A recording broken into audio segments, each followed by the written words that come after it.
एक ऐसा मैच जिसने धोनी को क्रिकेट इतिहास के सबसे महान कैप्टन बना दिया। इस मैच में एक ऐसा पल आया जहां भारतीय टीम की सांसें अटक चुकी थी और दूसरी तरफ साउथ अफ्रीका का टीम अपने घमंड में चूर थे, क्योंकि अब जीतने के लिए चाहिए थे मात्र 2 रन, वो भी 44 गेंदों में। ऊपर से 3 विकेट अभी भी उनके पास थी और सबको ये लग रहा था कि भारत इस मैच को हार जाएगी। और इसी घमंड में साउथ अफ्रीका के खिलाड़ी धोनी को ललकारते हुए कहते हैं कि दम है तो इस मैच को जीत के दिखा। फिर एक ऐसा हुआ जब धोनी को महान कैप्टन कहा जाने लगा। 15 जनवरी 2011 मुहांगवर के स्टेडियम में भारत और साउथ अफ्रीका के बीच एक ऐतिहासिक मैच खेला जा रहा था। मैच स्टार्ट होता है और धोनी टॉस जीतकर पहले बल्लेबाजी करने का फैसला लेते हैं और भारत की तरफ से पारी की शुरुआत करने मुरली विजय और मास्टर ब्लास्टर सचिन तेंदुलकर की जोड़ी क्रीज पर आती है। और वहीं साउथ अफ्रीका की तरफ से पहली ओवर की गेंदबाजी डेल स्टेन को सौंपा जाता है और पहले ही ओवर से ही डेल स्टेन का जादू दिखना शुरू होता है, क्योंकि गेंद नहीं होने के कारण स्विंग अच्छी से मिल रही थी। हालांकि मुरली विजय इस ओवर में एक शानदार चौका ठोक देते हैं। इसके बाद मैच आगे बढ़ता है और अगले ओवर में मुरली विजय के बल्ले से एक शानदार चौका आता है और इसी बीच मास्टर ब्लास्टर भी अपना क्लासिक शॉट दिखाते हैं और एक शानदार चौका ठोक देते हैं। लेकिन इसके बाद भारत का स्कोर काफ़ी ज़्यादा धीमी हो जाती है, क्योंकि अब भारत का स्कोर 7 ओवर में सिर्फ 17 रन होता है। खैर मैच आगे बढ़ता है और 8वें ओवर में मुरली विजय थर्ड मैन के ओर से एक शानदार चौका लगाते हैं। हालांकि अब भारत एक रन भी बनाना मुश्किल लग रहा था, जिसके बाद इसी ओवर के आखिरी गेंद पर मुरली विजय एक तेज शॉट खेलने के चक्कर में कैच दे बैठते हैं और सिर्फ 16 रन बनाकर कैच आउट होते हैं। इसके बाद नंबर 3 पर बैटिंग करने विराट कोहली को भेजा जाता है और विराट कोहली एक शानदार कवर ड्राइव लगाते हैं और इसी बीच सचिन भी एक अच्छा फ्लिप शॉट लगाकर भारत का स्कोर आगे बढ़ाने की कोशिश करते हैं। लेकिन आज साउथ अफ्रीका के गेंदबाज अलग ही फॉर्म में थे। अभी तक 17 ओवर के समाप्ति में भारत 60 रन के पार हो चुका था और अभी भी विराट कोहली क्रीज पर थे। लेकिन तभी मिलर के डायरेक्ट हिट के वजह से विराट कोहली रन आउट हो जाते हैं और मात्र 22 रन बनाकर पवेलियन जाते हैं। इसके बाद क्रीज पर युवराज सिंह को भेजा जाता है, लेकिन तभी सचिन इनसाइड एज के चलते सीधा बोल्ड हो जाते हैं और सिर्फ 24 रन बनाकर पवेलियन वापस जा रहे थे। अब भारत मात्र 67 रन के स्कोर पर अपना 3 बल्लेबाज गंवा चुका था, लेकिन तभी क्रीज पर कप्तान महेंद्र सिंह धोनी का एंट्री होता है और इसी बीच 24वें ओवर में MS धोनी एक चौका लगाते हैं और ये देख के युवराज सिंह भी एक तगड़ा चौका जड़ देते हैं। अब युवराज सिंह और MS धोनी सिंगल डबल की अच्छी साझेदारी कर रहे थे। इसी बीच युवराज सिंह एक चौका लगाकर अपना 50 भी पूरा कर लिए। अब भारत का स्कोर 150 रन के पार हो चुका था, लेकिन तभी युवराज एक ड्राइव शॉट के चलते डेल स्टेन को हाथ में कैच दे बैठे और 53 रनों की एक अच्छी पारी खेलकर पवेलियन जा रहे थे। उसके बाद MS धोनी का साथ देने क्रीज पर सुरेश रैना आते हैं, जो आते ही एक तगड़ा पुल शॉट ठोक देते हैं। लेकिन आज साउथ अफ्रीका के गेंदबाज से सामना करना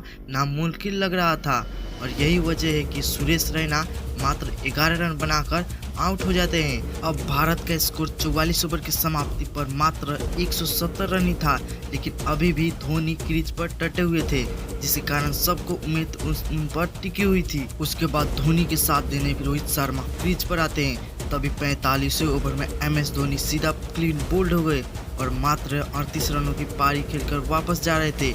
इसके बाद टीम इंडिया का विकेट मानो ताश के पत्तों की तरह बिखर रहा था। बल्लेबाज आते और अपना विकेट देकर वापस चले जाते और इस तरह एक भारतीय सारे बल्लेबाज आउट हो गए और मात्र 190 रनों पर ही सारे ऑल आउट हो गए। और यह देखकर साउथ अफ्रीका के सारे खिलाड़ी अपने जश्न में डूबे हुए थे, क्योंकि आज सबको लग रहा था कि साउथ अफ्रीका मात्र 25 ओवर में ही इस रन को चेस कर लेगी, लेकिन आज तो कुछ और ही होने वाला था। खैर अब ये मैच जीतने के लिए 50 ओवरों में साउथ अफ्रीका को 191 रन चाहिए थी। अब मैच आगे बढ़ता है और साउथ अफ्रीका की तरफ से हाशिम आमला और खुद कप्तान ग्लेन स्मिथ आते हैं और वहीं भारत की तरफ से पहली ओवर की गेंदबाजी जहीर खान को सौंपा जाता है, जिसके पहले ही ओवर में हाशिम आमला एक शानदार चौका ठोक देते हैं। लेकिन अगले ही ओवर में मानव पटेल हाशिम आमला को आउट कर देते हैं और इस तरह मात्र 7 रनों की स्कोर पर ही साउथ अफ्रीका को पहला झटका लग चुका था। लेकिन इसके बाद ग्रीन स्मिथ मानो अपने फॉर्म में आ जाते हैं और तेजी से स्कोर को आगे बढ़ा रहे थे और यह देखकर लग रहा था कि ग्रीन स्मिथ अकेले ही इस रन को चेस कर लेंगे। और इसके बाद ग्रीन स्मिथ चौके पर चौके लगा रहे थे। अब भारत के गेंदबाजों के चेहरे पर खौफ साफ दिख रहा था, जिसके कारण अब साउथ अफ्रीका 12 ओवर की समाप्ति पर 67 रन बना चुका था। इसके बाद MS धोनी अचानक अपना दिमाग लगाते हैं और बॉलिंग पर हरभजन सिंह को भेजते हैं और आते ही हरभजन सिंह एक शानदार विकेट ले लेते हैं। इसके बाद ग्रीन स्मिथ का साथ देने AB डिविलियर आते हैं, लेकिन आशीष नेहरा के बॉल पर AB डिविलियर आउट होकर पवेलियन लौट जाते हैं और इस तरह साउथ अफ्रीका को तीसरा झटका लग चुका था।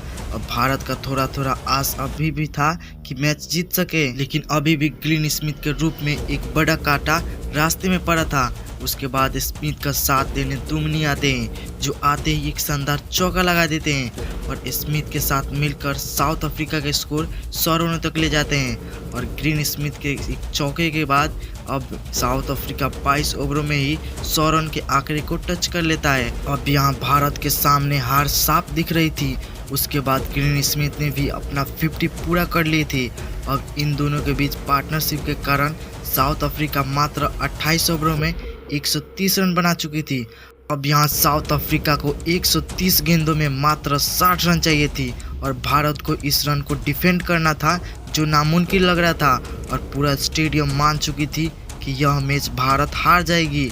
उसके बाद स्मिथ स्टेप अप करके एक छक्का लगा देते हैं। उसके बाद रुकने का नाम ही नहीं लेते और तेजी से रन स्कोर कर रहे। अब भारत 95% मैच ये हार चुकी थी, क्योंकि साउथ अफ्रीका को सिर्फ 35 रन चाहिए थी और उनके अभी भी 7 विकेट बचे हुए थे, जिसमें डेविड मिलर और ग्रीन स्मिथ जैसे घातक बल्लेबाज खड़े थे।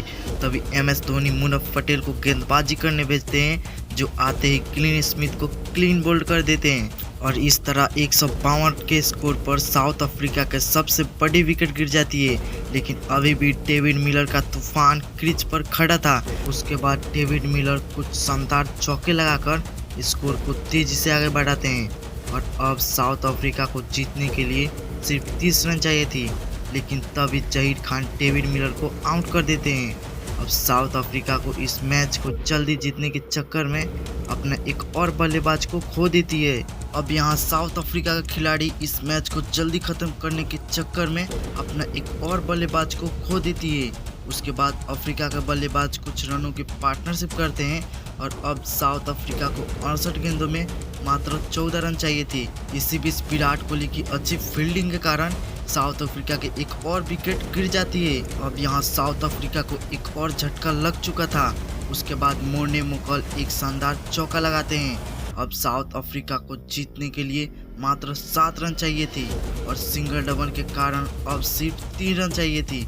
अब यह मैच साउथ अफ्रीका के हाथ में पूरी तरह से आ चुकी थी, क्योंकि अब साउथ अफ्रीका को जीत के लिए 48 गेंदों में मात्र 3 रन चाहिए थी और वहां पर अभी भी उनके 2 बल्लेबाज बैठे थे और यहाँ भारत को जीत के लिए दोनों बल्लेबाज को आउट करनी थी। तभी MS धोनी अपने दिमाग लगाते हैं और अपने मास्टरमाइंड के कारण फील्डिंग में कुछ बदलाव करते हैं। इसी बीच साउथ अफ्रीका के एक और खिलाड़ी इसके जाल में फंस जाते हैं और एक और विकेट का अपना गवा देते हैं। उसके बाद एक और सिंगल के कारण अब साउथ अफ्रीका को सिर्फ 2 रन चाहिए थे और धोनी के सिर्फ ऑफ साइड के तरफ युवराज सिंह को लगाते हैं और प्लानिंग के मुताबिक अब कैच वहीं आती है और इस तरह साउथ अफ्रीका के आखिरी विकेट गिर जाती है। दरअसल ये साउथ अफ्रीका के आखिरी विकेट थी और साउथ अफ्रीका को जीतने के लिए सिर्फ 2 रन बनाने थे और MS धोनी को लग रहा था कि ये प्लेयर ऑफसाइड की तरफ शॉट खेलेगा और ठीक वही होता है